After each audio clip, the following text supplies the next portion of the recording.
Na Viena do passado, uma medalha outrora prateada, parcialmente transformada em ouro por métodos alquímicos pelo cavaleiro Wenzel Seiler, descansa como um testemunho concreto do poder e mistério da alquimia. Ela simboliza muito mais do que uma simples transmutação metalúrgica. Ela é um portal para as vidas e ensejos de mestres da arte secreta que teceram o tapeçar de suas vidas com fios dourados de conhecimento esotérico. Entre eles se destacou Paracelsus de Hohenheim, conhecido como o príncipe dos médicos e filósofos pelo fogo. Nascido em 1493, ele emergiu em meio à tradição e à superstição medieval como uma verdadeira tempestade de pensamento progressista e desafiante. Seus pais, imbuídos de amor pela medicina e química, instilaram nele o fascínio pelo oculto e pelo poder curativo. Durante suas andanças de mais de uma década pela Europa, e talvez até mesmo pela Ásia, procurou inspiração no misterioso conhecimento dos adeptos árabes em Constantinopla e nos Brahmans da Índia, fortificando seu arsenal de sabedoria secreta. Ele não foi apenas um médico de campo talentoso, tornando-se célebre por suas habilidades de cura quase milagrosas, mas também um reformador fervoroso da ciência médica. Paracelsus, com seu temperamento volátil e personalidade forte, enfrentou oposição fervorosa e críticas implacáveis. Detratores o acusavam de embriaguez e intemperança, apesar de sua mente estar sempre afiada e suas obras monumentais contradizerem essa imagem desfavorável. Seus últimos anos foram marcados por perseguições, brigas e um trágico e misterioso fim. Ainda assim, seu legado sobreviveu, abraçado pelo povo que até hoje o venera como santo, reconhecendo sua devoção aos enfermos e aos destituídos. Albertus Magnus, nascido em 1206, foi outra estrela no firmamento alquímico. Dotado de uma inteligência que a lenda atribui à própria Virgem Maria, ele foi grande em magia, maior em filosofia e maximus em teologia. Como um culto a Aristóteles, ele também foi teólogo e cientista. Seu trabalho mais intrigante foi a criação de um autômato falante que fascinou e horrorizou seu pupilo São Tomás de Aquino ao ponto de destruí-lo. As histórias contam que ele realizou proezas fantásticas, como transformar um jardim invernal em um oásis estival para impressionar o rei Guilherme II da Holanda e o restante da nobreza. Os elos desses mestres não se rendem à morte ou ao esquecimento. A alquimia se entrelaça com as suas vidas de maneira indissolúvel, seja no sucesso magnífico, seja na perseguição e tragédia. Ambos destinos entrelaçados, com suas missões de desvendar o tecido do universo e o mistério da transmutação, tanto física quanto espiritual. A narrativa de suas existências não é só fascinante. Ela ressoa como uma chamada para contemplarmos nossa própria natureza e o universo que nos cerca, como sussurrado pelo enigmático Trismuzin. Estuda o que tu és, pois o que está sem ti também está dentro. No coração do Palácio de Aragão, uma mulher de radiante beleza, chamada Dona Ambrósia, Eleonora de Castelo, roubava a atenção de todos devido à sua virtude e formosura. O jovem Lully, atraído por ela, começou a seguir seus passos, compondo-lhe versos apaixonados que desencadearam um desenrolar peculiar de eventos. Ao ser convidado para encontrá-la, Lully foi confrontado com uma verdade aterradora. Sob as vestes dela, uma parte do corpo consumida pelo câncer se revelava. Essa visão abaladora foi o suficiente para mudar o rumo de sua vida. Raymond Lully, arrebatado por um repentino altruísmo, dedicou-se a uma vida reclusa e penitente, na busca pela conversão dos considerados infiéis.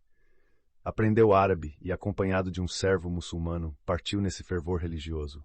Traído por seu servo, que o atacou com uma faca, Lully sobreviveu, mas, fiel a seus princípios, impediu que o agressor fosse executado, o que não evitou que ele viesse a se estrangular na prisão. Restabelecido, Lully voltou seu foco para o ensino do árabe, preparando outros para viajar à Terra Santa. Foi então que sua jornada se cruzou com Arnold de Villanova, que o introduziu aos fundamentos da alquimia, revelando o segredo da transmutação e multiplicação de metais. Com habilidades alquímicas aprimoradas, Lully encarou viagens desafiantes até chegar a Tunis, onde, por causa de seu fervor em atacar a fé dos moradores locais, quase foi morto, sendo depois banido sob ameaças de morte. Um artigo que trazia Charles Dickens como editor desvenda mais sobre a competência alquímica de Lully. Ele foi convidado por realeza, como Edward, o segundo da Inglaterra, e Robert Bruce, rei da Escócia, para compartilhar seus segredos e ajudar como pôde, por meio da alquimia. Na Inglaterra, seduzido pela promessa de uma cruzada e por sua amizade com o abade John Cranmer, Lully teria criado vastas quantidades de ouro, exigindo que o rei gastasse tal riqueza no combate aos infiéis, não em luxos ou guerras contra cristãos. Apesar das promessas do rei, as intenções destes não iam além da avidez por riquezas, e Raymond logo se viu aprisionado em uma torre de luxo. Lully, percebendo a traição e as verdadeiras intenções de Edward, fugiu da Inglaterra, continuando sua missão de pregar aos infiéis, o que afinal o levou ao martírio. Foi atacado e apedrejado em Tunis e, levado por mercadores de Gênova, morreu ao avistar Majorca, sendo enterrado com honras em uma capela de família. Segue-se Nicolas Flamel, um iluminador de manuscritos e escriba de Paris, que por um valor módico adquiriu um fascinante livro de um vendedor, o Livro de Abraão, o Judeu. Tal documento possuía desenhos enigmáticos e inscrições em uma linguagem desconhecida, prometendo conhecimento sobre a transmutação de metais.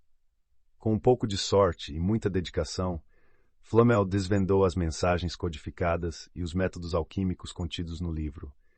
A narrativa oculta por detrás destas figuras lendárias, como Lully e os personagens criados como Cranmer, ilumina uma prática recorrente entre os alquimistas medievais.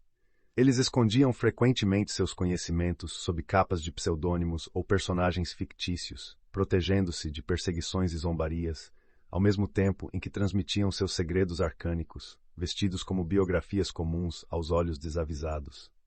Este é o panorama que desenrola diante de nós, uma tapeçaria de cruzadas espirituais, traições reais e o eterno fascínio pelo elixir alquímico, uma aliança entre fé, poder e o esotérico, costurada ao longo dos séculos na história da humanidade. Neste capítulo eletrizante da saga dos alquimistas, mergulhamos na persistente busca de Nicolas Flamel pelo domínio dos segredos da transmutação. Flamel, com um livro misterioso em mãos, o Livro de Abraão, o Judeu, dedicou-se incansavelmente ao estudo dos hieróglifos crípticos que prometiam a formulação para transformar metais em ouro, a peça central dos enigmas da alquimia. Cada página, cada gravura e cada símbolo era uma porta para um mundo transcendental que só poderia ser desvendado por aqueles com verdadeira compreensão dos mistérios da vida e da matéria. Em suas incansáveis pesquisas, Nicolas pintou essas imagens nas paredes de sua casa, buscando a colaboração de eruditos. A história nos conta que, em suas jornadas, Flamel encontrou um médico adepto, Mestre Canches, um ponto de virada no seu destino. Embora a morte prematura do mestre tenha impedido a completa revelação dos mistérios, as instruções já transmitidas foram suficientes para que Flamel e sua dedicada esposa, Perrenella, desvendassem finalmente o processo de transmutação dos metais. Flamel, antes de morrer, deixou esses conhecimentos secretos gravados nos símbolos hieroglíficos na igreja de São Inocêncio em Paris, como um quebra-cabeça aguardando ser resolvido por futuras gerações. A narrativa muda então para a emocionante e desventurosa jornada de Bernard de Treviso, nobre e alquimista, que desde jovem buscou sustento espiritual em sua obra magnum, a criação da pedra filosofal e o elixir da longa vida. Ao longo de uma vida de pesquisas e experimentos árduos, viu-se frequentemente desenganado, apesar de persistente, até que já ao final de seus dias acreditou ter alcançado o conhecimento profundo que por tanto tempo buscou.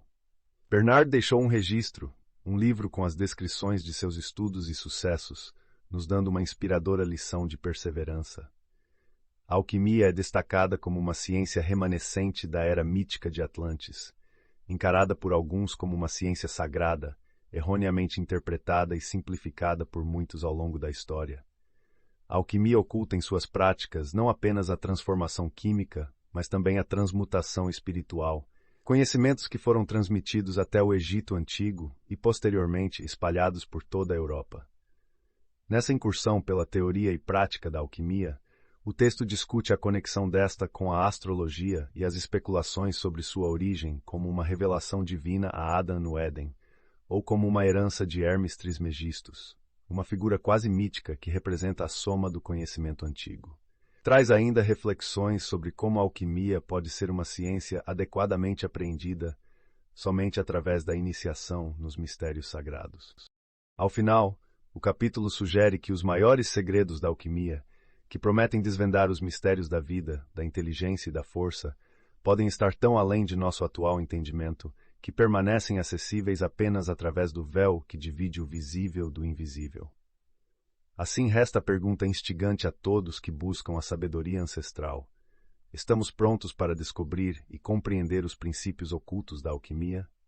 Eis um desafio que instiga o intelecto humano e estimula a jornada contínua pela iluminação espiritual e científica.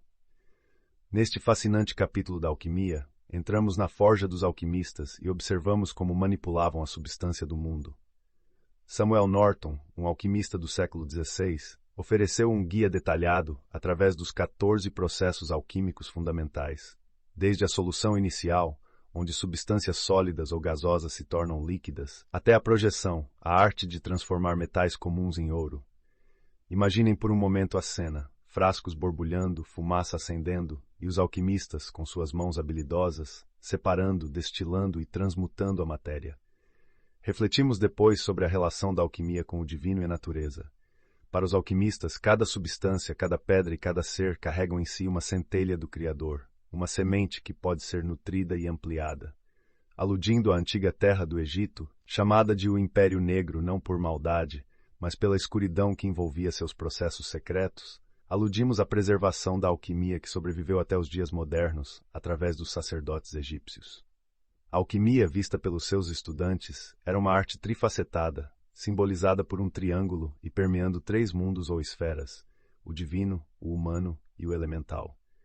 Esse mistério também é codificado na prática da maçonaria, como no grau 33, um número que representa a esotericidade do homem e as emanações da divina árvore. A narrativa então nos guia para o coração da prática alquímica e seu paralelo natural, o crescimento. A arte alquímica é uma manifestação do processo natural de crescimento e multiplicação. Assim como não se cria algo do nada, os alquimistas não buscavam criar ouro do vácuo, mas sim cultivar e aperfeiçoar aquilo que já existia. A semente de ouro, assim como a semente do homem, é vista como algo que está presente em todas as coisas, aguardando o momento certo para ser desenvolvida. A filosofia alquímica sustenta que Deus manifesta-se através do crescimento, um impulso de dentro para fora, um anseio pela expressão e manifestação. Isso é evidente não apenas no desenvolvimento espiritual ou intelectual, mas pode, segundo os alquimistas, ser aplicado à multiplicação material dos elementos se conhecermos o devido processo. Este é o ponto onde as concepções de transmutação que muitos considerariam impossíveis são imaginadas como realidades palpáveis, rejeitando o pressuposto de que a transmutação material seja menos viável do que a espiritual ou mental. Ao final, ao mencionar a criação de homúnculi e os spiritus mundi, tocamos brevemente nos objetivos mais místicos da alquimia. Embora algumas metas dos alquimistas, como criar vida ou dissolver toda a matéria com o alcarreste, pareçam fabulosas, esses objetivos nos lembram da capacidade humana de sonhar além dos limites do possível, buscando no microcosmo da matéria as sementes dos próprios astros e da essência da vida. Este é então o resumo do trecho, um vislumbre no laboratório do alquimista, onde cada substância, cada experimento, ecoa as leis fundamentais do cosmos, revelando a crença de que dentro de cada partícula do universo, por mais minúscula que seja, reside o potencial para infinito crescimento e transformação. No coração pulsante da alquimia, encontramos símbolos e substâncias que são chaves para desvendar um universo paralelo de conhecimento. Estamos mergulhando agora no fascínio das entidades alquímicas, mercúrio, enxofre e sal, as bases da tríade simbólica da grande obra. Mas atenção! Não estamos falando desses elementos como os encontramos na natureza, mas sim de sua essência mais pura, fibra espiritual da matéria, composta por uma natureza triuna, onde cada um desses elementos se entrelaça na dança da criação, contendo dentro de si os outros 2. É um quebra-cabeça de 9 peças, 3 vezes 3. E então surge a 10ª, o Azoth, a força vital misteriosa e universal. Esse Azoth, por vezes comparado com o fogo eterno, a eletricidade ou o magnetismo, é o fluido divino que atravessa o espiral da criação. Além da esfera das estrelas repousa as águas ígneas de Chamaim, a primeira expressão do falar divino, a matriz fluvial que originou o cosmos. Chamaim, então, divide-se no fogo solar e na água lunar, simbolizando o mercúrio universal, a essência vital de existência. A narrativa se expande e toca nas histórias ancestrais de como o mundo material veio a ser. A luz e a sombra se confrontam nos mitos de Lúcifer, cujo mau uso do chamaim resultou na formação do universo como uma forma de resgate desse fogo divino agora encoberto. A alquimia e a Bíblia se entrelaçam, revelando que as Escrituras, sob suas alegorias e símbolos, contêm um tesouro de fórmulas químicas e alquímicas. Um convite para olhar além da letra e descobrir os segredos velados da existência. O sábio é aquele que, através da sabedoria simbolizada por Salomão, decifra as artes, as ciências e os segredos ainda ocultos da natureza. Há um chamado ao trabalho simultâneo em 4 mundos para realizar a Magnum Opus, um grande feito alquímico. Nisso, os alquimistas em sua sabedoria não padronizaram seus termos ou símbolos, mantendo intacto o desafio de discernir o significado por trás de suas enigmáticas afirmações. A alquimia, em sua complexidade, não é apenas uma prática, mas um chamado à transformação em múltiplos níveis, um quebra-cabeça que desafia o corpo, mente e espírito a encontrar harmonia. E desse complexo sistema de analogias, emerge uma tabela que concatena os princípios triunos, Pai, Filho e Mãe, com suas correspondências em diferentes planos da criação, do divino ao elementar, uma cartografia dos caminhos pelas quais a matéria e espírito interagem. É dentro desse labirinto de simbolismo que a alquimia revela ser mais do que uma ciência antiga. É uma linguagem da alma que fala da transformação eterna e da busca pela perfeição. No coração da alquimia medieval, encontramos um código de conhecimento que transcende a simples mistura de substâncias. Estamos falando de um universo onde tudo é simbolismo e onde cada elemento químico, cada processo, carrega um peso espiritual imenso. O sal, o enxofre e o mercúrio, 3 substâncias alquímicas fundamentais, são mais do que meros componentes. Eles são a representação do próprio Deus, do homem e do universo. Estes elementos aparecem repetidamente em diferentes contextos, somando-se ao número sagrado de 12, que é visto como as 12 pedras fundamentais da cidade sagrada descrita no livro do Apocalipse. Na visão de Pitágoras, o universo se baseia no dodecaedro, que é um sólido de 12 faces.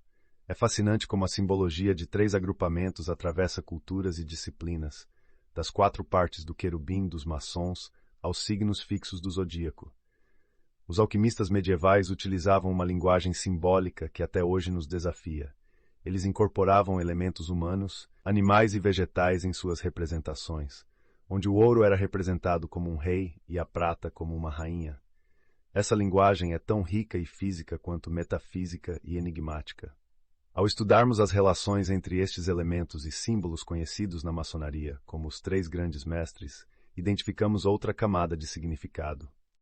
A alquimia é a perpetuação de um mistério universal, e muitos grandes sábios e salvadores do mundo passaram por processos semelhantes aos alquímicos em suas lendas e ensinamentos.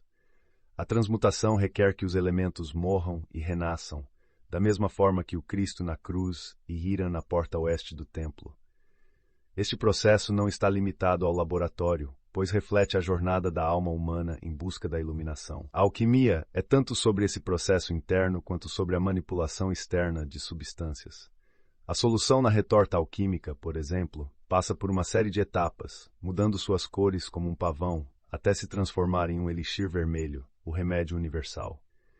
Mas, se estendido demais, esse poder explosivo pode escapar através do vidro ou desaparecer em pó, uma vez que transcende a matéria para se tornar essência divina. Os alquimistas dividiam o processo de criação do medicamento hermético em várias etapas, muitas vezes associadas aos signos do zodíaco ou refletindo outras tradições esotéricas. Mas eles eram claros ao alertar que sem o elemento secreto da natureza humana, esse trabalho seria em vão. O verdadeiro alquimista sabe que deve primeiro ocorrer a alquimia maior dentro de si mesmo. Concluindo, o trecho nos convida a considerar que existe um elemento da alquimia que não pode ser reproduzido simplesmente seguindo procedimentos técnicos. A verdadeira alquimia é um ato divino e espiritual, unindo o interno e o externo numa busca simultânea nos 4 mundos da existência. É descrito como um mistério que cada um deve descobrir por si mesmo, onde o homem deve nascer de novo para realizar a grande obra. No cerne da alquimia está a transformação da alma que, uma vez iluminada, leva à transmutação do chumbo em ouro e do homem em sabedoria divina. Imagine-se no laboratório de um alquimista da Idade Média. Diante dele, vidrarias de formas estranhas emanam vapores enquanto ele murmura uma prece, buscando nada menos do que a assistência do próprio Supremo Alquimista do Universo. Isso não é cena de filme, é alquimia, o antigo cruzamento entre ciência, filosofia e espiritualidade que tentou desvendar os segredos da matéria e da alma humana.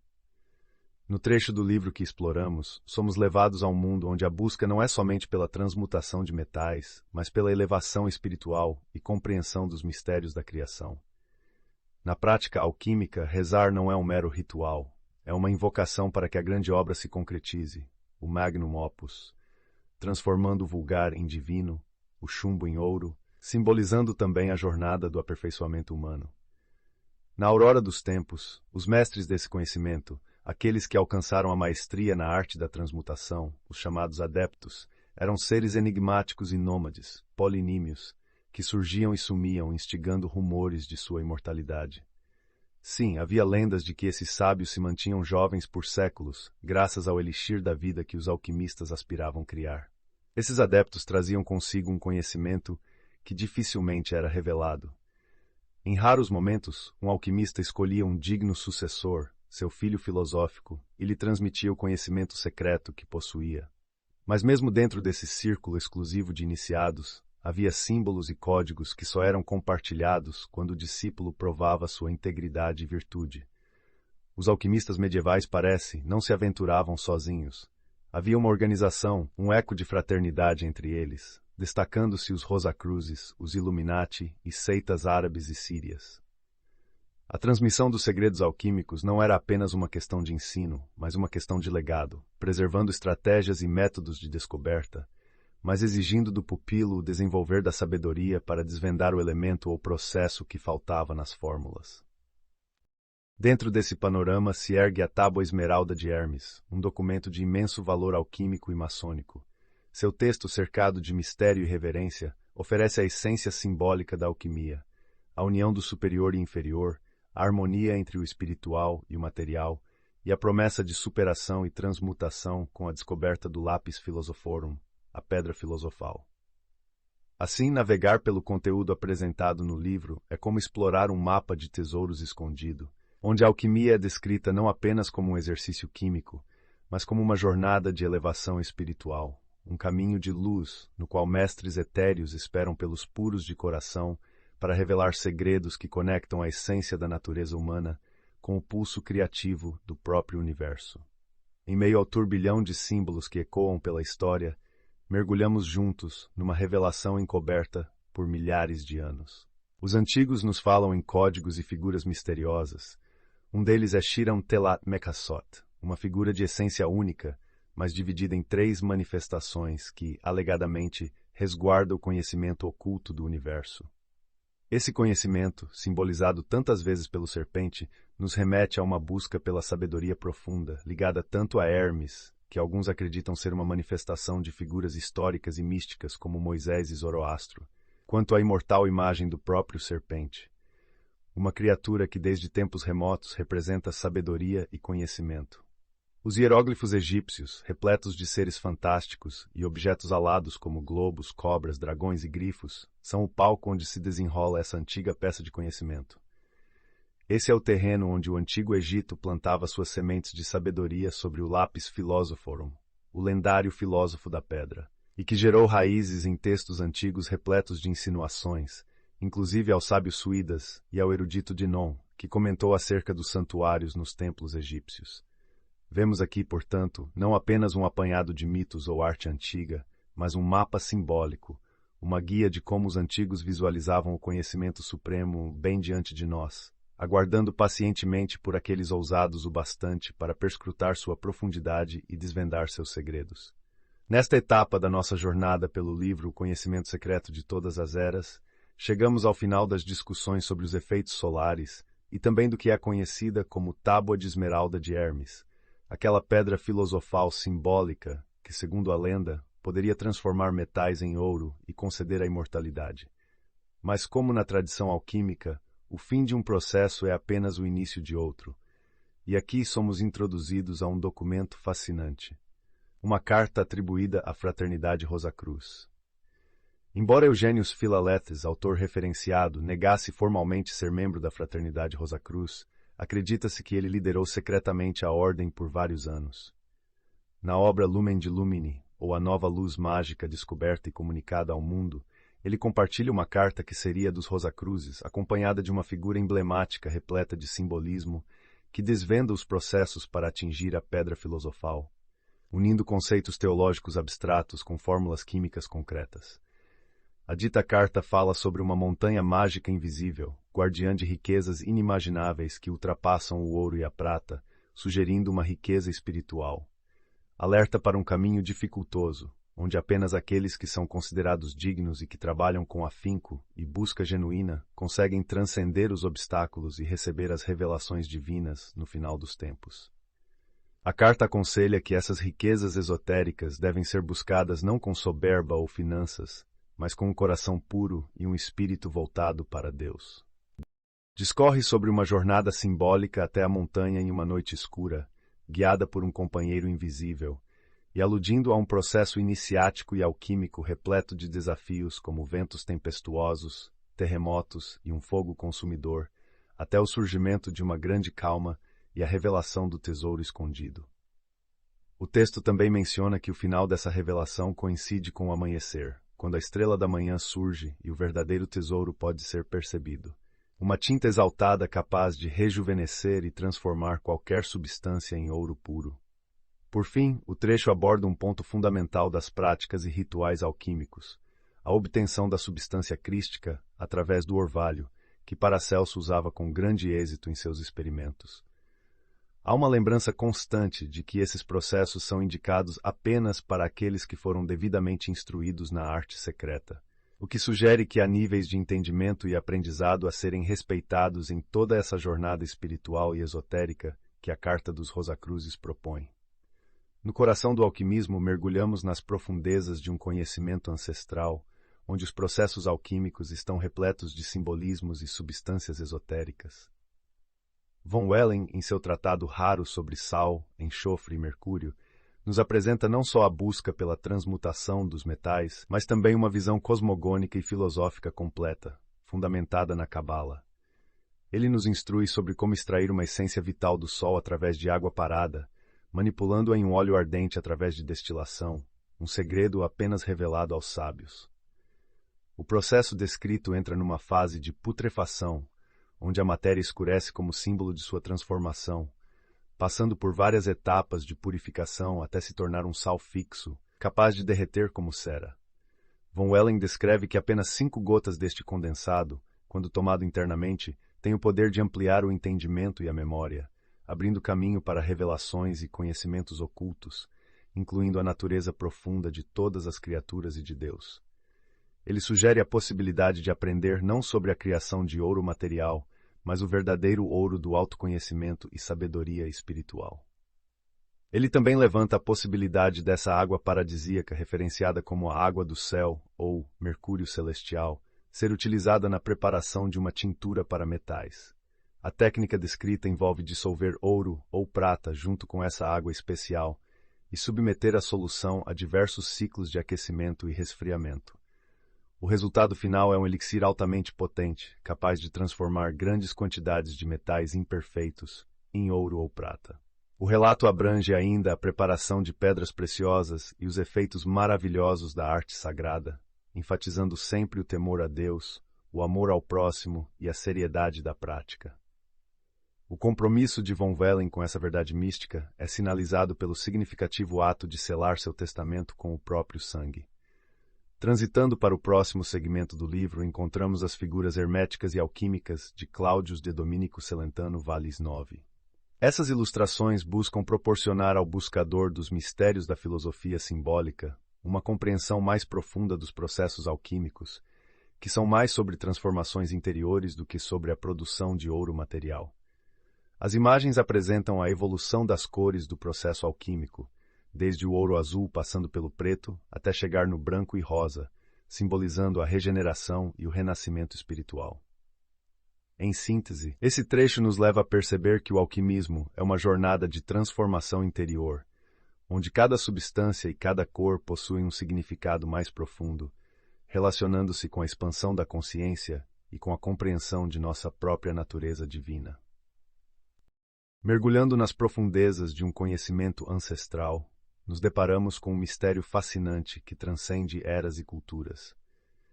Para fugir das garras de teologias opressivas, os alquimistas da Idade Média camuflaram sua sabedoria esotérica em termos cristãos, mesmo sabendo que grande parte dessa sabedoria vinha, na verdade, de mestres egípcios e árabes. A arte hermética escondida em metáforas bíblicas era, na verdade, um gesto de autopreservação. Esses mestres antigos não brincavam em serviço quando se tratava de guardar o segredo da grande obra, o tão almejado conhecimento da transmutação e da regeneração humana. E este conhecimento, íntimo dos processos alquímicos, era partilhado entre os dedicados, aqueles que passavam anos em labor, em oração e em meditação, para desvelar os segredos contidos nos símbolos e metáforas crípticas desses escritos. E agora, vamos vasculhar juntos os fragmentos escondidos nas folhas de um manuscrito alquímico, desvendando seus significados velados e a sua conexão com a pedra filosofal, essa entidade lendária de poderes incomensuráveis. Estamos diante de uma série de ilustrações codificadas, reveladoras da alquimia espiritual e material. Em seu despertar simbólico, essas imagens nos conduzem através de rótulos como Nossa Primeira Medicina, verde e branco, e instruções crípticas que se referem à substância elemental e seminal da alquimia, o mercúrio, aqui descrito como uma água espessa crucial para a criação da pedra filosofal. Avançando pelas folhas, encontramos citações de Aquino e Lully, ecoando a transparência pura da pedra filosofal, seu poder transformativo e seu caráter elusivo. Saturno quase morto, Mercúrio como princípio vital, a natureza sábia que mescla os elementos para gerar vida e equilíbrio, são conceitos e citações que movem o alquimista na sua busca espiritual. A cada folha mais revelações. Os elementos e mercúrios em tríade, os ciclos da natureza, e vistas lado a lado com afirmações de tudo é possível, e desenhos que poderiam ser vistos como convidativos ou aterrorizantes, dependendo dos olhos que os contemplassem. Espalhadas ao longo do texto, destaque para a relevância da luz da lua e a essência do verdadeiro conhecimento alquímico que penetra as fronteiras do físico. E então encontramos uma descrição enigmática do processo de destilação e calcinação, acompanhada de ilustrações que mostram animais falantes e personificações que desafiam a compreensão. Mitológico talvez, verdadeiro acredito, como decifrações sobre a relação entre Sol e Lua e os astros como ingredientes essenciais para a grande transmutação. Apesar de um simbolismo que atiça o cético, é evidente que estamos diante de um tesouro de sabedoria hermética e alquímica, um manancial que desafia o estudante pelo seu véu de mistério e sua rica tapeçaria de metáforas e enigmas, todos aguardando pacientemente serem desvendados pelo buscador verdadeiro. Continuamos a explorar as folhas do manuscrito hermético, revelando a sabedoria alquímica através de imagens e alegorias. Na página 13, encontramos Morienus, um filósofo do século II, conhecido discípulo de Adifar, um mestre da alquimia árabe. Morienus, que após servir ao sultão do Egito com seu elixir filosófico, se recolheu como ermitão perto de Jerusalém, destaca aqui a salamandra que habita o fogo. Sousa Salamandra, a mensagem alquímica se desenha. Perfeita combinação dos elementos com o fogo vermelho, a terra branca e a água clara. A página 14 nos mostra uma cena com aves e uma figura de autoridade, o conde Bernard de Treviso, ressaltando a importância de se trabalhar a terra com o mercúrio e de meditar nos escritos dos sábios alquímicos. Sua exploração enfatiza a reflexão filosófica ao invés da experimentação química. Na página 15, o foco é o fruto das plantas e a pedra filosofal, simbolizado pelo menino que convida todos a beber das águas da sabedoria e lembra da criação divina dos céus e da terra, indicando um caráter quase espiritual à prática alquímica.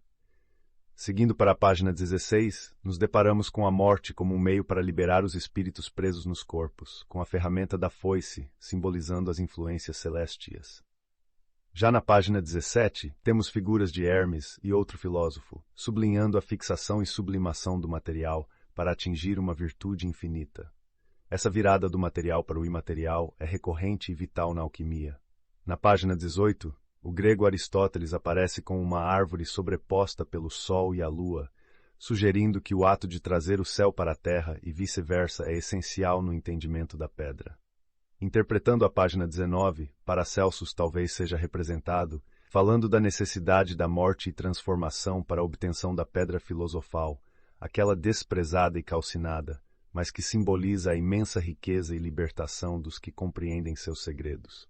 A jornada continua na página 20, onde são representadas estrelas associadas a chuvas, um homem despertando de um sonho e Hermes, o pai dos filósofos, apontando para medidas e entendimentos espirituais intrincados. A página 21 fala da dissolução de um elemento duplo em um único material, acompanhado da menção das qualidades fundamentais e do fogo como água. Avançamos para a página 22, onde 3 pedras, lunar, solar e mercurial, são discutidas com seus respectivos enxofres e a força que carregam, abrangendo os processos de dissolução, calcinação e sublimação. Na página 23, a oração Pai Nosso é confundido com alquimia, dizendo muito sobre o processo de calcinação e cultivo do jardim espiritual através de símbolos de destilação e quintessência. A página 24 nos traz uma figura falante da união do Sol, da Lua e do Azoth, simbolizando a perfeição alcançada com pouco esforço. O Filho ressuscitado nesta narrativa pode ser interpretado como a pedra que alcançou a perfeição. Na página 25, a rainha que tudo nutre simboliza o material bruto e a luz filosófica que é preciso conquistar através da capacidade em converter isto em matéria-prima. Por fim, na página 26, somos levados a um conjunto de emblemas com significados distintos: o rei alquímico, a natureza primordial, o selo hermético e o processo espiritual, indicando esta última página como um fechamento alquímico, uma consolidação dos ensinamentos das folhas anteriores. O trecho finaliza com uma mencionada transição para o casamento químico, indicando um novo capítulo de profunda simbologia e mistério alquímico que será explorado adiante neste intrincado manuscrito. Continuamos nossa jornada pelo emblemático Casamento Alquímico de Christian Rosenkreutz, um relato repleto de simbolismo profundo que cativa a mente e o coração dos buscadores do conhecimento oculto. Neste trecho, estão descritas os eventos enigmáticos do primeiro ao terceiro dia do enigmático casamento, tecendo uma rica tapeçaria de imagens e desafios espirituais. No primeiro dia, vemos nosso protagonista, Christian Rosenkreutz, preparando-se para uma celebração mística. Em meio a uma tempestade feroz, surge uma mulher celestial, portadora de uma convocatória dourada a um casamento real. Esse convite atiça tanto a esperança quanto o medo em nosso herói, que após uma noite de sonhos vívidos e simbólicos sobre libertação e superação, se veste com humildade e determinação para o evento, prometendo dedicar o conhecimento adquirido ao serviço do próximo. No segundo dia, adentramos a floresta junto de CRC, onde a natureza pulsa em antecipação ao casamento. Uma série de desafios e escolhas se apresentam, levando CRC por um caminho inesperado em direção ao grandioso portão do Palácio do Rei. No caminho, gestos de bondade e perda se alternam, e ele acaba perdendo o que trouxe de sustento através de um ato de compaixão, tudo enquanto caminha para descobrir o significado das misteriosas inscrições e entrar no sagrado recinto. O terceiro dia traz à luz uma prova de caráter e verdade. CRC, junto a outros convidados, é submetido ao teste das balanças, um mecanismo divino onde as qualidades morais de cada um são literalmente pesadas. Contra todas as expectativas, CRC não só passa pelo teste, mas o supera com tamanha graça que causa admiração. Revela-se um momento de triunfo que o coloca em uma posição especial entre os convidados, a ponto de ele ser escolhido para libertar um dos cativos e receber rosas vermelhas das mãos de Virgo Lucifera, a Virgem Luminosa. O dia termina com uma revelação. CRC é agraciado com conhecimentos ocultos superiores. Ele é escoltado através do palácio, desvendando mistérios que estão além dos livros, e recebe a honra de resolver enigmas que escapam à compreensão de outros convidados, significando assim sua elevação não só nos domínios do conhecimento, mas também nos degraus da iniciação espiritual. Com cada dia que passa nessa jornada alquímica, os véus do simbolismo são delicadamente levantados, permitindo-nos vislumbrar a riqueza de lições imbuídas em O Casamento Alquímico de Christian Rosenkreutz. E estamos só no começo. Preparemo-nos, pois a viagem continua a desdobrar-se, revelando a intricada conexão entre a alquimia, a transformação pessoal e o esplendor do conhecimento secreto. No quarto dia de uma jornada mística, guiados por Virgo Lucifera, os convidados, após se lavarem e beberem de uma fonte marcada por enigmáticas inscrições, subiram por uma escada real espiralada de 365 degraus, simbologia que nunca escapa aos entendidos.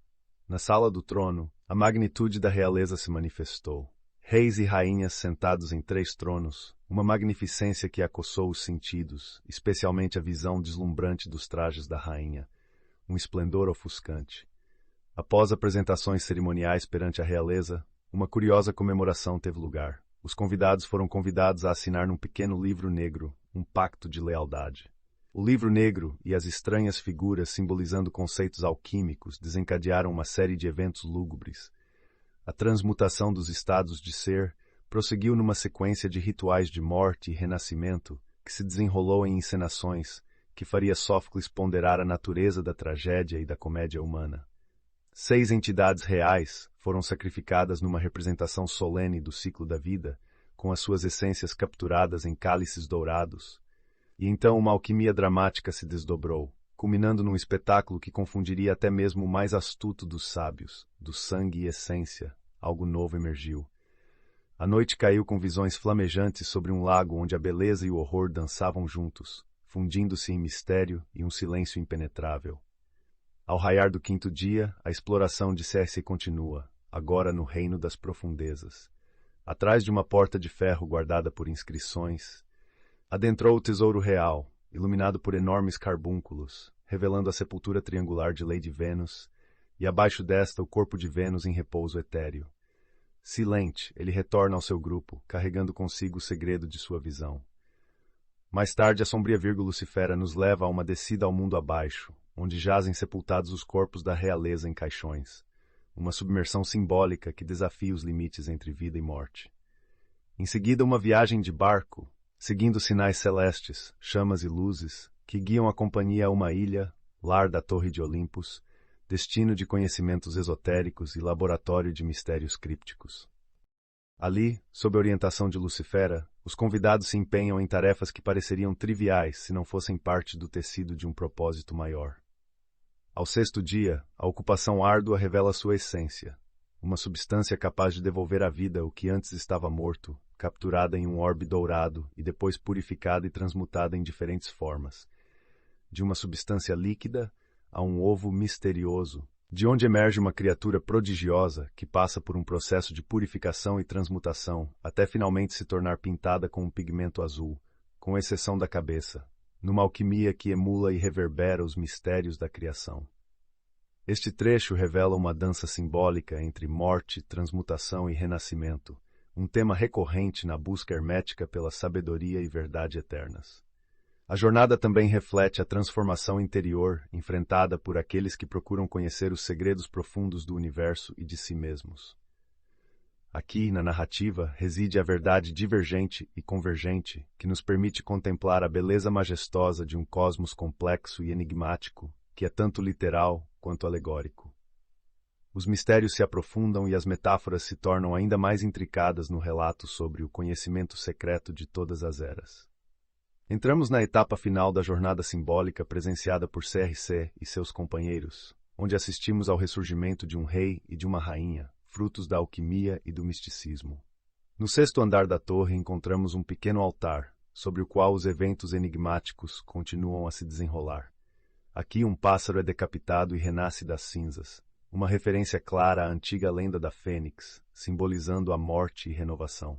Os esforços de CRC e seus 3 camaradas são primeiro desacreditados por Virgo Lucifera, a guardiã deste processo misterioso, mas logo são surpreendidos e elevados ao papel de espectadores de uma criação milagrosa no 8º andar, homúnculos formados a partir das cinzas do pássaro e transformados em figuras humanas perfeitas, mediante um processo místico. A relação entre a prática alquímica e a transformação espiritual fica evidente na criação dos seres quase transparentes e desprovidos de alma. Isso até a intervenção de Virgo Lucifera, que atrás de um ato simbólico de respiração e iluminação concede-lhes alma. Outro momento que reforça as ideias de renascimento e iniciação presentes ao longo de todo o conteúdo do livro. Com o despertar dessas novas formas de vida, o rei e a rainha A celebração pode finalmente acontecer. Eles são vestidos com os trajes brancos, símbolos de pureza e realização, e partem, deixando C.R.C. e seus colegas retornarem ao grupo mais amplo de artistas, sem revelar a magnitude do que presenciaram. Amanhã traz consigo a ascensão social e espiritual para os convidados do casamento alquímico, pois todos são agraciados com o título de Cavaleiros da Pedra Filosofal. Eles recebem medalhas de ouro e retornam ao Palácio do Rei em uma procissão de navios adornados pelos signos do zodíaco, representando a harmonia cósmica que alcançaram. Neste ponto, a narrativa oferece uma virada surpreendente quando C.R.C. é identificado como o próximo porteiro do reino, uma posição até então reservada a um astrologista infame punido por espiar Vênus. C.R.C. aceita seu destino sem contestação, e o título do próximo capítulo sinaliza um exame da relação entre Bacon, Shakespeare e a filosofia Rosacruz, prometendo uma continuação do diálogo entre conhecimento secreto e influência social. A história nos lembra de que em cada linha e cada simbolismo, a alquimia não trata apenas da transmutação dos metais, mas sobretudo da transformação da própria alma humana e da sociedade em que vive. A alquimia espiritual é a verdadeira busca de todos aqueles que anseiam não só por saber, mas por ser, tornarem-se filósofos verdadeiros, mestres de seu próprio destino e artífices do eterno casamento místico da humanidade com o divino. Emergimos agora num debate que, para além de literário, mergulha nas profundezas do mistério e da erudição oculta. O trecho do livro que analisamos sugere uma contradição entre a vida e as obras atribuídas a William Shakespeare, o ator de Stratford, e a elevada filosofia contida nas peças atribuídas a ele. Intrigantemente, após sua morte, nenhum de seus herdeiros participou ou se beneficiou financeiramente da publicação do primeiro fólio, uma coleção de suas peças. Além disso, o testamento de Shakespeare não faz alusão a quaisquer manuscritos literários, embora declare o destino de itens de menor valor como sua segunda melhor cama. A narrativa aqui nos leva a conjecturas sobre o possível significado da alteração na grafia do nome entre autógrafos pessoais e assinaturas em publicações. Além do mais, a sua conduta na vida privada, envolvimento com negócios malteiros e empréstimos de pequenas quantias, não parece condizer com a de um autor literário proeminente da época. Indo mais fundo na espiral de enigmas, somos levados a considerar a possível familiaridade do autor das obras com doutrinas rosacrucianas e outras correntes de pensamento filosófico e místico, notadamente do platonismo, cabala e pitagorismo. O texto sugere que apenas um indivíduo versado nessas áreas poderia ter escrito peças como A Tempestade e Sonho de uma Noite de Verão. Surge então a figura de Sir Francis Bacon, um homem reconhecido por suas múltiplas facetas como cientista, jurista, reformador da lei moderna e possível fundador da maçonaria moderna. Bacon era profundamente imerso nas ciências ocultas e filosóficas, o que alguns sugerem estar refletido nas obras shakespearianas. A controvérsia sobre Bacon ser o autor real dessas obras centra-se na ideia de que ele teria incorporado ensinamentos secretos da Rosacruz e da maçonaria nos textos. A relação entre Bacon e as obras atribuídas a Shakespeare vai além das especulações literárias. O debate refere-se também à sua participação na revisão e edição dos manuscritos da Bíblia do Rei James, onde se especula que ele teria inserido códigos secretos. O cânone shakespeariano e os escritos admitidamente de Bacon compartilham estilísticas e erros de citação notavelmente similares. Dentro desse turbilhão de pistas crípticas, há evidências de que Bacon utilizava a cifra 33 e possuía conhecimentos criptográficos, que teriam sido usados para inserir sua assinatura secretamente nas obras. Além disso, afirma-se que elementos biográficos, experiências pessoais e recursos de sua vasta biblioteca poderiam estar refletidos nas peças, tornando ainda mais plausível sua autoria. A seção final do trecho foca na relevância histórica e impacto intelectual de Bacon, considerando a possibilidade de ele ter vivido além do registrado, servindo secretamente à Sociedade Rosacruz na Alemanha. A complexidade do debate Bacon ou Shakespeare é tal que decifrá-lo poderia fornecer chaves para o conhecimento esotérico da antiguidade. Em resumo, este trecho convida a audiência a refletir sobre a identidade do verdadeiro autor das obras atribuídas a Shakespeare, apontando para a hipótese de que Sir Francis Bacon, com seu conhecimento e envolvimento nas sociedades secretas, poderia ter sido a mente por trás dos clássicos imortalizados na literatura mundial. Entremos no intrigante mundo das cifras e dos segredos que envolvem a figura enigmática de Sir Francis Bacon e sua possível ligação com textos icônicos da literatura inglesa. Imagine uma época em que a verdade se ocultava em páginas mal numeradas e tipografias peculiares. Estamos falando do período entre 1590 e 1650, uma era dourada para os amantes de códigos secretos.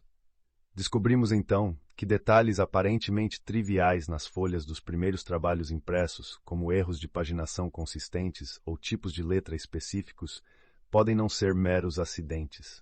Por exemplo, nas primeiras edições das obras de Shakespeare, ou na The Advancement and Proficiency of Learning de Bacon, encontramos páginas intencionalmente numeradas de forma errada, sugerindo esconderem cifras baconianas. E por falar em cifras, a criptografia não se limitava apenas aos números das páginas. Elementos decorativos nos livros antigos, como cabeçalhos e finalizações de capítulos simbólicos, pareciam comunicar-se com os iniciados sobre informações ocultas. Em obras que variam da Bíblia de St. James, a The Faerie Queene de Spenser, esses ornamentos discretamente indicavam a presença de mensagens secretas. Curioso é notar o uso de diferentes tipos de letras em dedicatórias a Shakespeare, onde diferenças sutis nas letras maiúsculas poderiam evidenciar ainda mais a presença de códigos. Além disso, certas passagens de textos continham um emaranhado desnecessário de palavras, possivelmente inserido com propósitos criptográficos, marcados inclusive com a assinatura icônica de Bacon, a figura de um porco. Mas não para por aí. A ordem maçônica, por exemplo, é tida como um desenvolvimento direto dessas sociedades secretas medievais, e a própria maçonaria está impregnada dos simbolismos e misticismos dos mundos antigos e medievais. Bacon, um elo vital nessa cadeia de mentes, teria escondido o verdadeiro segredo das origens maçônicas em seus escritos cifrados. Não podemos ignorar a possibilidade de que tais sociedades responsáveis pela preservação do conhecimento secreto dos tempos antigos tenham codificado sua sabedoria não somente por meio de organizações como a maçonaria, mas também na própria literatura, através de códigos e enigmas habilidosos. A busca por essa sabedoria divina é descrita como o único motivo legítimo para a decodificação dos criptogramas de Bacon. Volumes publicados durante o Renascimento que contêm o selo e sinete de sociedades secretas podem ser chaves para os rituais e história perdida da maçonaria. E agora, senhoras e senhores, prestemos atenção no grande fólio de 1623, descrito como um tesouro de simbolismo e conhecimento maçônico. É sugerido que houve esforços contínuos e consistentes para evitar que o mistério baconiano fosse desvendado, o que talvez explique por que a verdadeira identidade da autoria de certos manuscritos foi mascarada ou atribuída a outros. Por fim, a narrativa desvenda um pouco do velado mundo de Sir Francis Bacon, alguém que não só tinha a posse do conhecimento arcana do superfísico, originário dos hierofantes pagãos, mas que também colaborou em perpetuá-lo, seja através de publicações cifradas, ou talvez pela fundação da Fraternity of Airsea. A jornada de Bacon é traçada como a de um Prometeu moderno, alguém que trouxe o fogo divino escondido nas páginas impressas, aspirando a uma nova civilização refletida em The New Atlantis. Este trecho oferece um olhar detalhado nas camadas de mistério que pontuam as contribuições de Francis Bacon para a ciência e para as artes, sugerindo que seu legado vai além do convencionalmente aceito. Ele se estende ao reino do ocultismo e ao cerne de sociedades secretas que viveram pela disseminação de uma sabedoria perdida. E mergulhamos agora nos misteriosos territórios dos símbolos escondidos nas obras de grandes figuras da história. Peguem suas lupas e aguçem seus olhares, porque o que vamos desvendar aqui pode alterar completamente nossa visão da literatura e do conhecimento antigo e medieval. Teorias sugerem que Sir Francis Bacon, um filósofo e estadista do século XVII, pode ter deixado mensagens ocultas nas obras de arte e literatura, utilizando mitologia clássica e arranjos simbólicos para comunicar verdades profundas. Um exemplo desse enigma é encontrado na terceira edição de Les Images, o Tableau de Plate Peinture de Theophilostrates, publicada em Paris em 1637, que está repleta de símbolos que remetem à maçonaria e à Rosa Cruz. Há quem diga que Bacon era o Hércules filosófico e que ele é a verdadeira identidade por trás do Spear Shaker, ou seja, Shakespeare. Mas Bacon não estava sozinho em seu jogo de cifras e simbolismo. Outra figura notável, Sir Walter Raleigh, um homem de muitos talentos, soldado, cortesão, estadista, escritor, poeta, filósofo e explorador, parece ter possuído conhecimentos que poderiam ter sido considerados perigosos para o governo britânico de sua época. Fosse ele membro de algum grupo secreto que tivesse conhecimento desses mistérios. A sua execução tão contestada pode ter sido uma tentativa de silenciar o que ele sabia? A página de título de sua obra foi explorada por seus inimigos políticos, conduzindo até a sua morte, mas ainda hoje carrega símbolos enigmáticos que podem esconder mensagens codificadas. Avançando para uma aventura ainda mais enigmática, topamos com a arte da criptografia, a escrita secreta que tantas vezes foi o único meio de salvaguardar conhecimentos preciosos das garras da perseguição e do obscurantismo. Os códigos escondidos em documentos podem parecer incompreensíveis à primeira vista, mas podem encerrar verdades antigas, conhecimentos celulares, como os de Roger Bacon, ou até teorias científicas e filosóficas que somente mentes deliberadas e pacientes poderiam um dia revelar. Na história da escrita, diversas formas de cifras foram desenvolvidas, do uso de alfabetos secretos à escrita em tintas que somente certas condições poderiam revelar. Esses códigos não apenas protegiam o conhecimento, mas também a vida de seus detentores, que muitas vezes eram figuras da igreja ou da ciência temerosas de serem marcadas pela heresia. Com isso, caros buscadores da verdade, percebemos que o legado de conhecimento dos antigos filósofos e místicos não se encontra apenas no que eles escreveram abertamente, mas talvez o que seja mais impactante esteja oculto, esperando por aqueles com o código certo para desvendar os segredos há tanto tempo protegidos.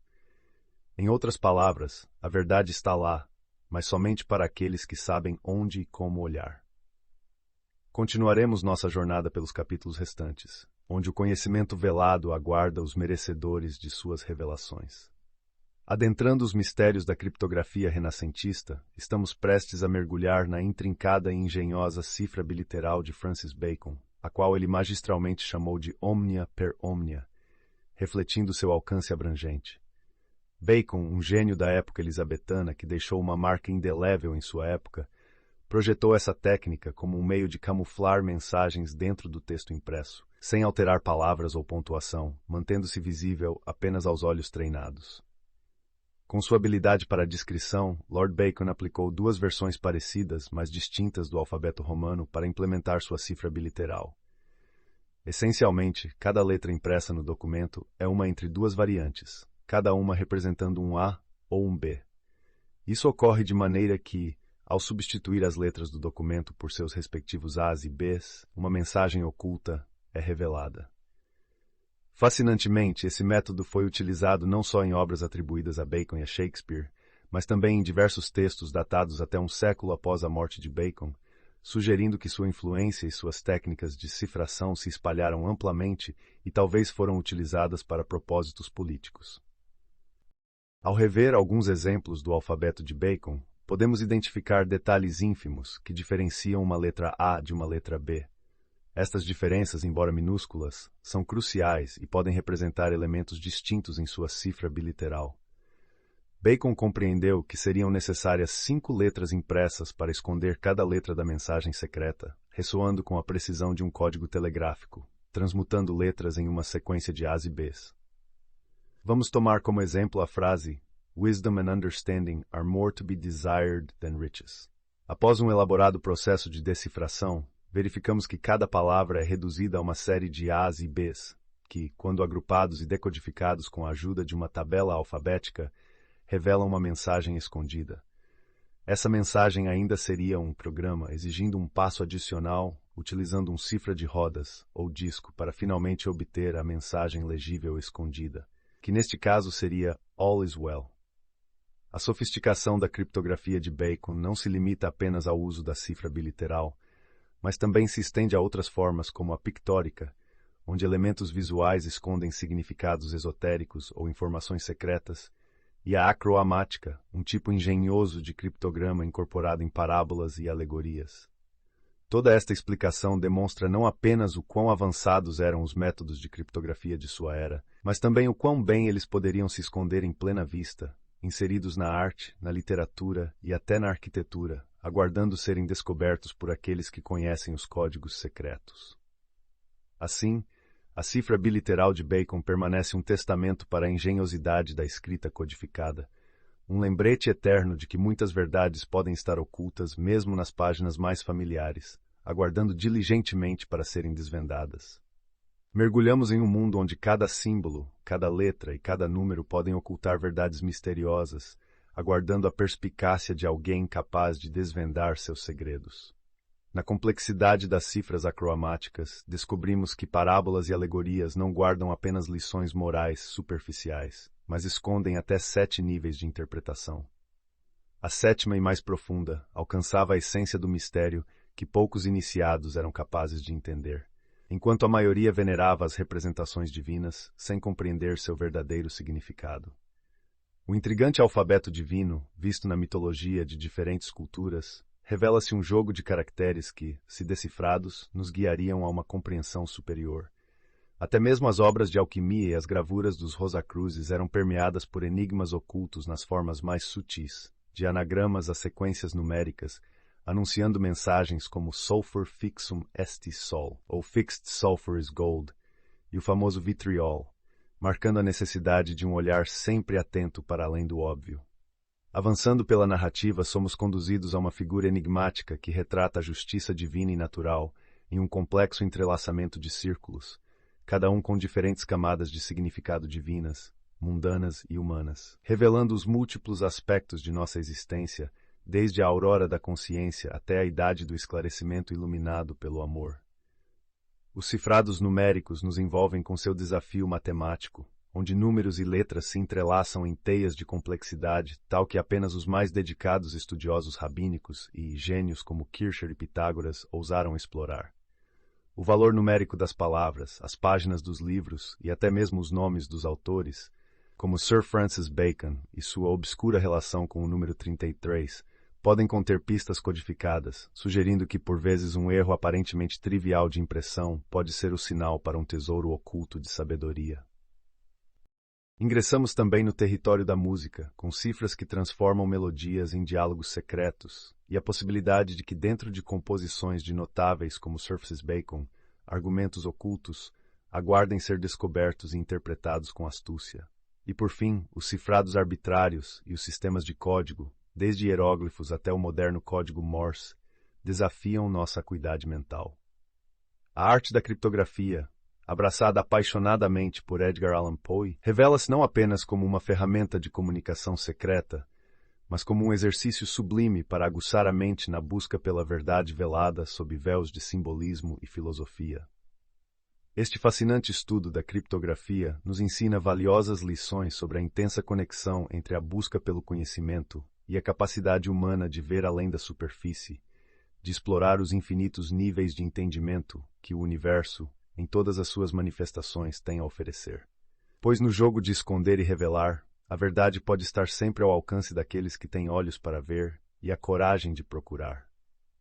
Vamos adentrar no universo misterioso dos alfabetos cabalísticos e mágicos e como eles se entrelaçam com a simbologia maçônica, revelando camadas profundas de conhecimento e histórias que remontam a períodos antediluvianos.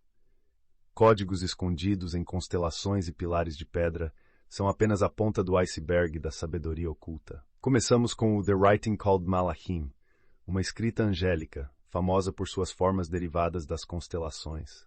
Detalhe curioso, esses alfabetos ainda encontram uso restrito em altos graus da maçonaria. Pessoas estudadas em filosofia ocultista frequentemente tropeçam em tais documentos valiosos, onde esses caracteres são utilizados, decifrando-se em inglês e hebraico correspondentes. Avançamos para o simbolismo Freemasonic, onde manuscritos maçônicos antigos mencionam uma irmandade de construtores iniciados existindo desde antes do Grande Dilúvio, envolvidos na construção da Torre de Babel. As artes e ofícios da maçonaria, simbolicamente derivados de figuras bíblicas como Jubal e Tubal-Caim, foram preservados em pilares de pedra para que pudessem ser redescobertos após o dilúvio, como Hermes teria feito posteriormente. José de Arimateia, ao detalhar que Adão havia advertido seus descendentes sobre um cataclismo destruidor, ressalta que os filhos de Setel ergueram 2 pilares, gravando neles o conhecimento acumulado, conhecimento este que permaneceu ocultado até os dias de Enoque, que teria construído um templo subterrâneo com 9 abóbadas, onde ele colocou uma tabela triangular de ouro com o nome inefável de Deus. Passando por histórias de descobertas de pilares e câmaras secretas, e pela preservação de conhecimentos durante rupturas cataclísmicas, chegamos ao interessante vínculo entre as filosofias dos mistérios gregos e a maçonaria medieval, através de figuras como Peter Gower, um nome anglicizado para o filósofo Pitágoras, e o mítico engenheiro Hiram Abiff. Ainda lidando com simbolismos, temos a incorporação das 7 artes liberais e ciências na maçonaria, representando habilidades intelectuais que vão da gramática à astronomia, arquitetando não apenas edifícios físicos, mas também construindo o caráter moral e intelectual daqueles que seguem seus ensinamentos. Nossa jornada pelo conhecimento hermético segue dispensando trechos menos significativos, mas mantendo firme a cronologia e a profundidade do conteúdo. Permaneçamos atentos, pois o tecido desta narrativa de segredos e simbologias ainda tem diversos fios a serem desvelados nas páginas que seguem deste vasto livro. No coração das antigas civilizações, havia uma irmandade de artesãos que ultrapassou a barreira do tempo com um legado monumental, os Dionysiac Architects. Esses mestres da construção e decoração, unidos pelo culto a Dionísio, eram considerados os guardiães de um saber secreto e sagrado na arquitetura, detentores de conhecimentos que lhes permitiam criar edifícios e monumentos públicos que nos fascinam até hoje. Essas construções não eram meras estruturas. Cada pedra, cada coluna, cada arco era carregado de significado esotérico e proporções calculadas, refletindo os princípios cósmicos e a harmonia universal. Eles buscavam em suas obras a simetria perfeita, inspirada na beleza das proporções do próprio corpo humano, um ideal que se ampliava para criar uma sintonia com o universo, tal como descrito por Vitruvius em sua obra De Architectura Libri Decem. Através desse antigo grêmio, somos transportados para um mundo onde a arquitetura ia além do funcional. Eles acreditavam que suas obras podiam despertar emoções e estados mentais específicos, apenas pela combinação de linhas e formas. Para eles, edificar era quase um ato divino, buscando a imortalidade de suas construções ao alinhá-las com o cosmos e acreditando que assim se tornariam eternas. Os Dionysiac Architects se espalharam pelo Mediterrâneo, Egito e Índia, deixando um rastro de edifícios que até hoje ecoam seu prestígio. Foram os precursores das guildas medievais, e suas práticas e símbolos influenciaram ordens como os Cavaleiros Templários e a própria maçonaria. A tradição dizia que eles vinham de uma linhagem direta de Salomão, adotando o selo de Salomão como um de seus emblemas mais significativos. Esses antigos construtores também acreditavam que a arte da arquitetura e da astronomia estavam interligadas e que o layout geométrico de um edifício poderia refletir padrões das constelações. Assim, não apenas construíam, mas criavam um diálogo entre céu e terra. Curiosamente, apesar de suas crenças pagãs, eles foram frequentemente escolhidos para erguer os mais importantes templos e catedrais cristãos, imprimindo em suas paredes e adornos os marcos desses construtores iluminados. E mesmo hoje, nos modernos templos da maçonaria, seus símbolos e práticas ainda são venerados e estudados. Os Dionysiac Architects não apenas construíram edifícios, eles construíram uma ponte entre o conhecimento antigo e o futuro, delineando um caminho eterno, onde cada pedra, cada símbolo, nos conta uma história. Uma história de homens que viam na arquitetura não só uma profissão, mas um caminho para o divino, onde o som de cada martelada e o traçar de cada linha revelavam um pouco mais do conhecimento secreto de todas as eras.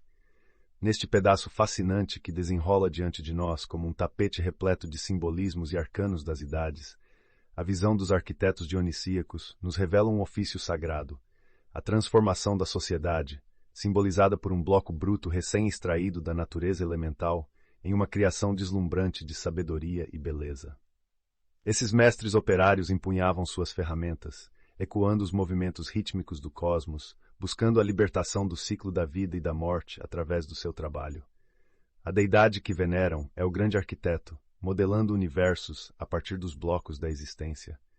Agora emergimos nas ondas do misticismo para explorar a personificação de Salomão, uma figura cujo nome evoca luz, glória e verdade. O Templo de Salomão é apresentado como uma metáfora estelar, terrena e humana, com ele sendo a casa de luz eterna e cada parte da estrutura astrológica atuando como pedreiros cósmicos sob a luz de três grandes luminares, as estrelas, o Sol e a Lua. A maçonaria, quando praticada dentro do corpo humano, o templo vivo, é operativa, ao invés de apenas especulativa, quando confinada às pedras de um templo construído. Prosseguimos na jornada através do microcosmo, descrevendo o homem como um universo em miniatura, com todas as suas proporções e elementos refletindo o cosmos maior. Essa compreensão, resguardada pelos arquitetos dionisíacos e outros operadores da antiguidade, tem como objetivo último a formação do homem perfeito, um ser completo em sabedoria e harmonia com o universo. A chave para essa sabedoria, sugere-se, foi inadvertidamente perdida pela maçonaria moderna. Salomão ressurge não apenas como um poderoso monarca e construtor de templos físicos, mas como um mago e mestre em ocultismo, detentor de conhecimentos profundos sobre a Cabalá, alquimia e necromancia. Sua habilidade para invocar e controlar demônios é citada como fonte de parte de sua fama e sabedoria.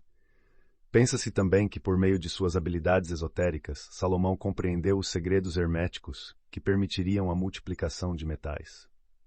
No seio do Islã, os dervixes, através da sua dança ritualística, mantêm a relacionamento uma compreensão dos mistérios divinos.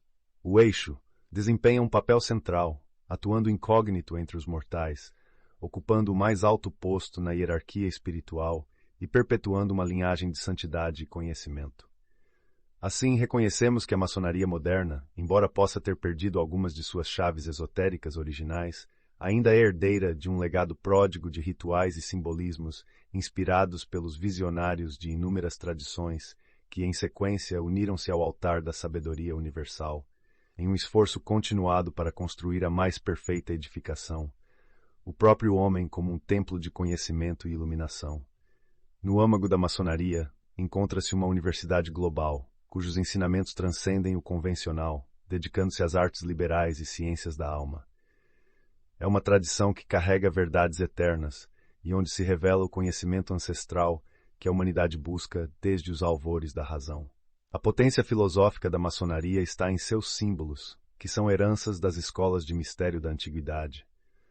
Albert Pike, numa carta a Robert Freck Gould, descreve a maçonaria como uma entidade imponente e grandiosa, com símbolos tão eloquentes quanto misteriosos que clamam por um intérprete. A majestade maçônica reside na posse e compreensão destes símbolos e na sua fraternidade abrangente. Embora os templos do passado, como os de Tebas e Karnak, jazam em ruínas, o espírito da filosofia egípcia segue vitorioso através dos tempos. Da mesma maneira, a sabedoria dos Vedas e a glória espiritual da Grécia Antiga continuam imortais. Nas cerimônias da maçonaria, as vozes e símbolos de figuras como Zoroastro, Hermes, Pitágoras, Platão e Aristóteles renascem, e o iniciante é confrontado diretamente com esses luminosos mestres da antiguidade. Mudando de enfoque para o próximo tópico, Mystic Christianity, o texto propõe que a verdadeira história da vida de Jesus de Nazaré nunca foi completamente revelada ao mundo. Esse conhecimento encontra-se entre os mistérios mais preciosos e ocultos sob as casas dos irmãos maçons.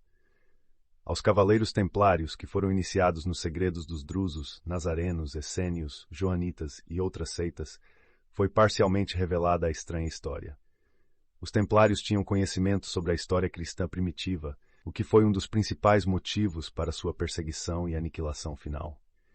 As discrepâncias nos escritos dos primeiros pais da Igreja ilustram as incertezas sobre os relatos da vida de Jesus, e Irenaeus de Lyon é citado enfatizando que Jesus viveu até uma idade avançada, diferentemente da crença popular de que ele foi crucificado aos 33 anos.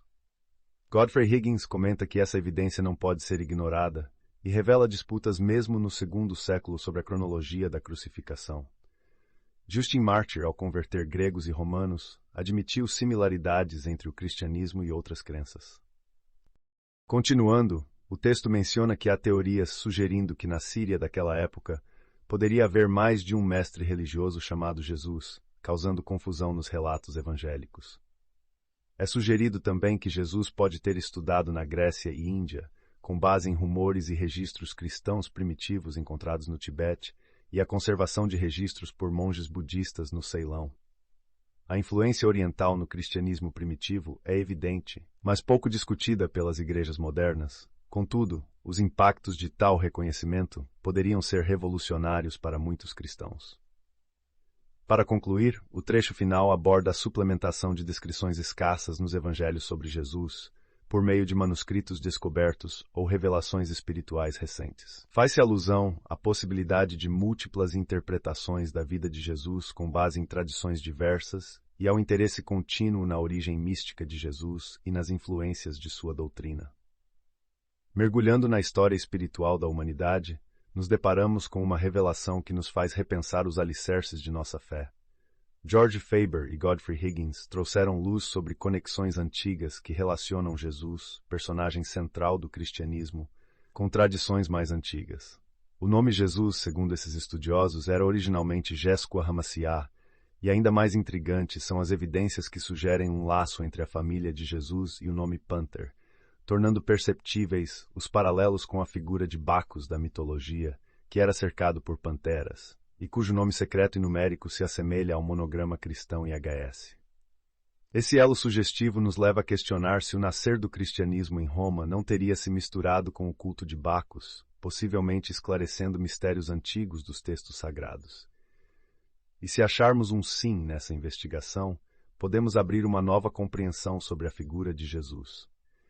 Emerge a possibilidade de que Jesus tenha se inspirado em alegorias cósmicas, usadas para descrever a energia solar reverenciada antigamente, e que ele pode ter representado como um homem-deus, o Christus. Esse Christus, essa energia solar personificada, simboliza a divindade latente em cada indivíduo, sugerindo que a verdadeira deificação do homem se dá pela união com o seu eu divino. Os iniciados nas tradições esotéricas procuravam, portanto, libertar essa essência divina, ser cristificados, alcançando assim a verdadeira salvação. Jesus, enfim, pode ter sido confundido com o próprio Christus, o homem-deus, a quem ele devotou seus ensinamentos, seguindo o exemplo de outras figuras iluminadas da antiguidade, como Atz e Orfeus. Exploramos então os essênios, uma seita ascética da época que pode ter nutrido e moldado a educação de Jesus. Esses homens e mulheres, vivendo uma vida de labuta e oração, pode ter preservado tradições esotéricas sob a forma de um cristianismo místico. E Jesus, sendo possível fruto da educação dos essênios, teria sido iniciado em uma tradição rica, compartilhando os valores dessa comunidade fechada, que de fato tinha traços em comum com os orientais em suas práticas religiosas. O funcionamento interno e hierárquico dos essênios, suas práticas de jejum e meditação, sua vida dedicada ao trabalho simples e distante do frenesi das cidades são estudados. A ligação deles com a figura de Jesus é aprofundada ao considerarmos que a própria Bíblia o descreve em ofícios que esses grupos valorizavam, como a carpintaria e a oleiria. Nessa trama teológica aparecem também símbolos e enigmas, incluindo a história apócrifa de Maria e José, dando contornos ainda mais místicos ao nascimento de Jesus. As tradições esotéricas interpelam a narrativa canônica, sugerindo um Jesus inserido em um contexto muito mais amplo do que o exclusivamente religioso da época, envolvendo rituais iniciáticos e uma sabedoria arcaica oculta sob a superfície das histórias populares e dos mitos. A conclusão inevitável é de que o cristianismo, como o conhecemos hoje, é uma tapeçaria rica em fios de diversas origens, cheia de significados ocultos e histórias semi-esquecidas, todas elas apontando para um caminho de iluminação e de busca pelo divino que reside dentro de cada ser humano. Esse é o verdadeiro legado místico que permanece por desvendar no coração de uma das maiores tradições espirituais do mundo. Neste trecho penetrante, exploramos a profunda conexão de Jesus com os essênios, uma comunidade judaica antiga reverenciada por sua espiritualidade e sabedoria mística. Vamos desvendar como Jesus, após ser instruído e aperfeiçoado nas práticas ascéticas dos essênios, alcançou a iluminação, um momento descrito como o batismo pelo Espírito Santo, simbolicamente vinculado à entidade mística do Christus. Ele então emprega sua vida adulta divulgando os ensinamentos secretos que, de acordo com a narrativa, haviam sido parcialmente perdidos pelo povo de Israel. Sua jornada, permeada pelo desafio dos que reconstroem sistemas éticos e filosóficos, o leva a um destino de perseguição, uma sorte comum entre os grandes iniciados. Esse trecho constrói uma ponte entre as parábolas faladas por Jesus ao público e seus discípulos, sugerindo que essas parábolas continham mensagens codificadas de sabedoria e filosofia profunda. A interligação com Platão é intrigante, apontando para um fluxo de conhecimento que atravessa tempo e culturas, desde ideias do Christus mistério até a fundação das doutrinas cristãs. A narração transita para a intrigante lenda do Santo Graal, colocando a história do Christus em uma tapeçaria mais ampla de misticismo e mitologia. Nicodemos e José de Arimateia emergem como os guardiões do corpo espiritual do Christus, estabelecendo uma linha de sucessão espiritual paralela à autoridade visível do papado. A saga de José de Arimateia, levando as relíquias sagradas ao solo britânico e plantando as raízes do que seria a abadia de Glastonbury, ressoa com lendas de taças mágicas e cornucópias, entrelaçando a mitologia cristã com o rico folclore celta e pré-cristão, e sugerindo que a simbologia do Graal pode ser muito mais antiga do que se presume.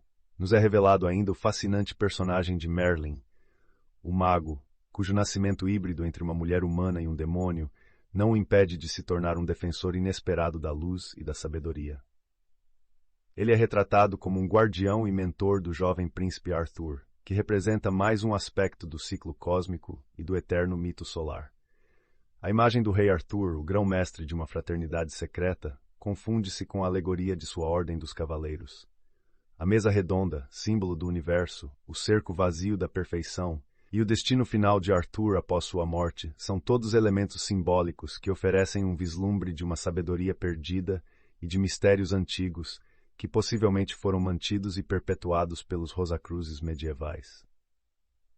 Em suma, esse trecho contempla a fusão entre o cristianismo e as tradições místicas anteriores, iluminando um caminho de entendimento onde as verdades espirituais se entrelaçam no decorrer da história, e onde os mistérios do Christus e do Santo Graal vão muito além das explicações simplificadas e históricas. Mergulhando no simbolismo místico e na história sagrada, este trecho de O Conhecimento Secreto de Todas as Eras desvenda o significado oculto das auréolas e nimbos que adornam as figuras de deidades pagãs e santos cristãos. A aura dourada em torno de suas cabeças não é meramente decorativa, simboliza a glória do sol e a luminosidade espiritual irradiando de um sol interior.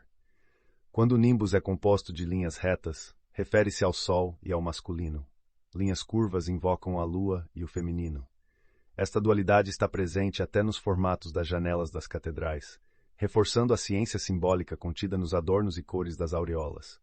Anéis dourados simples para santos canonizados, enquanto representações mais ornamentadas para Deus Pai e Deus Filho. Adentrando um conto do tempo, a cruz e a crucificação são desdobradas numa lenda que regressa à árvore do conhecimento e à árvore da vida, presentes no jardim do Éden. Sete, filho de Adão, é enviado por seu pai moribundo para recuperar o óleo da misericórdia, mas ao invés disso, retorna com 3 sementes dessas árvores místicas. Plantadas na boca de Adão, elas germinam em uma árvore tríplice, absorvendo seu sangue. Ao longo dos séculos, essa árvore mítica passa pelas mãos de Noé, Moisés, rei Davi e Salomão, servindo como um símbolo recorrente de conexão divina e terminando como o madeiro da cruz de Cristo, trazendo cura e vida. Nas entrelinhas, o trecho explora a reverência à cruz, que transcende o cristianismo e remonta a tempos ancestrais em numerosas culturas, evidenciando sua presença entre os índios americanos e nos mistérios de Mitras e de Eleusis. Manifestações da cruz são encontradas na arte asiática, na filosofia de Pitágoras e na veneration budista, e seus variados formatos, como a cruz chansata, vinculam-se a profundos simbolismos de vida, mistérios e regeneração. Para finalizar, esse trecho revela o valor incalculável das bibliotecas de Alexandria e lamenta sua destruição, enfatizando que muitos segredos permanecem ocultos enquanto esses textos se encontrarem perdidos ou inacessíveis. A supressão e alteração de antigas escrituras por primeiros cristãos é abordada como um ato para esconder a verdadeira origem pagã de muitos símbolos e ensinamentos que passaram a ser associados ao cristianismo. Assim, este trecho nos transporta por uma jornada através do tempo e do simbolismo, ao mesmo tempo em que destaca a interconexão inegável entre as diversas tradições espirituais e a permanência da cruz como ideograma sacro universal. Nas antigas margens do rio Nilo, nasce um símbolo enigmático, o Crux ansata, ou Ankh, uma cruz com uma alça no topo. Para os egípcios, essa foi uma representação da vida, crucial para sua civilização, que dependia das inundações do rio para garantir suas colheitas. Esse símbolo, não apenas medido nas águas do Nilo com o Nilómeter, também emergia dos lábios de faraós perdoando seus inimigos, representando a esperança de vida eterna ao acompanhá-los até a morte. A abundância de cruzes no Museu do Cairo é testemunho dessa crença profundamente enraizada.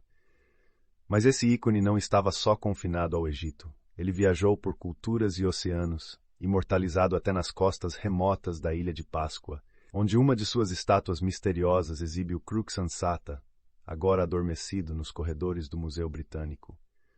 A cruz, contudo, tem múltiplas faces e significados. Romanos e gregos a viam como o símbolo da crucificação de Cristo, embora a forma que conhecemos hoje possa não refletir a verdade histórica. Entre ordens secretas e simbolismos religiosos, cruzes compostas como a tripla tal na maçonaria, ou as cruzes duplas e triplas, representam diferentes mistérios e doutrinas. Para o cristianismo, a cruz carrega tanto o peso da morte quanto a promessa de salvação, humildade e paciência. Ironicamente, um símbolo de vida e também de morte, especula-se que povos antigos, incluindo persas, gregos e hindus, adoravam a cruz como um símbolo celeste, marcando as crucificações do sol nas intercessões imaginárias dos equinócios e solstícios. E ainda, a glorificação da cruz transcende a crucificação. Ela abarca os 4 elementos essenciais da vida, representados por 4 criaturas místicas incrustadas nas extremidades de seus braços: água, terra, fogo e ar, cada um simbolizado por uma figura cabalística, desenhada desde os primórdios da filosofia antiga. Mergulhamos ainda mais fundo na simbologia da cruz ao entender como ela emerge de um cubo, simbolizando a terra, mas também como ela personifica os elementos combinados da terra, com suas 4 direções cardinais sendo exploradas por grupos maçônicos em busca da palavra perdida. A substância da cruz também é vital em seu significado: ouro para a iluminação, prata para a purificação, madeiras e metais para a humildade e aspiração. Observamos como antigas práticas devocionais e a disposição do corpo ao rezar, com braços estendidos, parecem ecoar a forma da cruz. Finalmente, contemplamos a cruz como um crucifixo cósmico, um lembrete contínuo que a natureza divina do homem é perpetuamente crucificada na organização animal. As tradições esotéricas antigas possuíam rituais de iniciação que simulavam essa crucificação, um processo de morte e renascimento espiritual. E enquanto surgem histórias de salvadores crucificados em várias culturas, algumas literais, outras alegóricas, todas convergem para o símbolo universal do sacrifício e da esperança de redenção. Assim, o trecho nos leva em uma jornada pelo simbolismo complexo e difuso da cruz, de seu papel na antiga Egito, atravessando culturas e religiões diversas, até chegar a um entendimento mais profundo de sua presença e seu poder simbólico como uma representação da natureza humana e divina e da relação intrínseca entre vida, morte e renascimento. Na essência deste trecho, meus amigos do saber, desvendamos que a simbologia antiga é mais profunda do que meras gravuras e esculturas.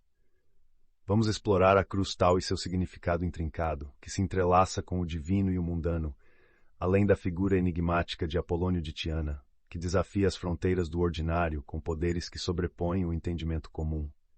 No coração de Jerusalém, a cruz tal foi marcada nas testas das pessoas, como descrito pelo profeta Ezequiel. Mas, interessante notar, a mesma cruz também era símbolo de libertação para os absolvidos de crimes.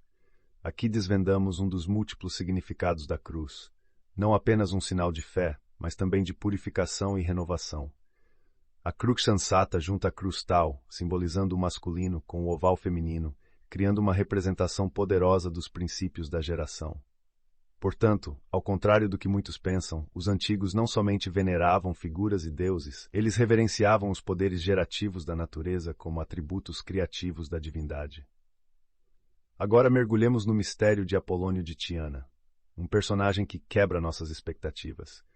Com uma habilidade surpreendente de quitar revoltas sem dizer uma palavra e conhecendo todos os idiomas sem jamais aprendê-los, ele tinha a capacidade de saber o que ocorria a imensas distâncias. Imagine, ele anunciou a morte do imperador Domiciano de longe, como se presenciasse o fato. Nosso olhar se volta então para os mal-entendidos modernos sobre as chamadas divindades pagãs. A visão distorcida que muitos têm de figuras como Crísnia e Baco revela uma incompreensão do significado oculto de suas alusões. Até mesmo a figura crucificada da Grécia, talvez associada a Pitágoras, permanece um enigma obscurecido por conflitos dos primeiros relatos cristãos. A narrativa se torna ainda mais fascinante com o deus centro-americano das ventanias, ou do sol, Quetzalcóatl. A cruz que ele portava tornou-se um emblema sagrado entre os maias. Seus ícones de serpentes talhadas em pedra ainda despertam mistério e respeito. Intrigantemente, quando Cortés chegou ao México carregando a cruz, os nativos o confundiram com Quetzalcóatl, esperando o retorno prometido para a redenção de seu povo. A cruz e sua simbologia estendem-se ainda mais com relatos dos Incas e suas cruzes de mármore e jaspe, edifícios maias em forma de cruz e pinturas codificadas de Quetzalcóatl crucificado, questionando se a narrativa cristã tenha sido ensinada anteriormente nas Américas por influência de estrangeiros como o nestoriano alemão. Avançamos ao estudo dos cravos da paixão, simbologias com infindáveis interpretações. Desde os 3 cravos utilizados na crucificação, até seu paralelo com a morte de Shiram Abif na maçonaria e as configurações astrológicas e cabalísticas que eles podem representar. Concluímos este trecho reconhecendo a crucificação como um vasto alegoria espiritual, a própria consciência pessoal de cada indivíduo, manifestando o princípio da unicidade e da imortalidade. Esta simbologia permeia as tradições místicas ao redor do mundo, da ave egípcia portando a vida e o sopro até as marcas misteriosas nos pés e mãos de divindades orientais. Este conhecimento arcano, embalado em mitos e simbolismos, nos desafia a decifrar o cruzamento entre o humano e o divino, entre o natural e o sobrenatural. Pois em cada cruz, em cada cravo da paixão, repousa um segredo do cosmos, esperando pacientemente para ser descoberto por aqueles dispostos a olhar além do véu da realidade cotidiana.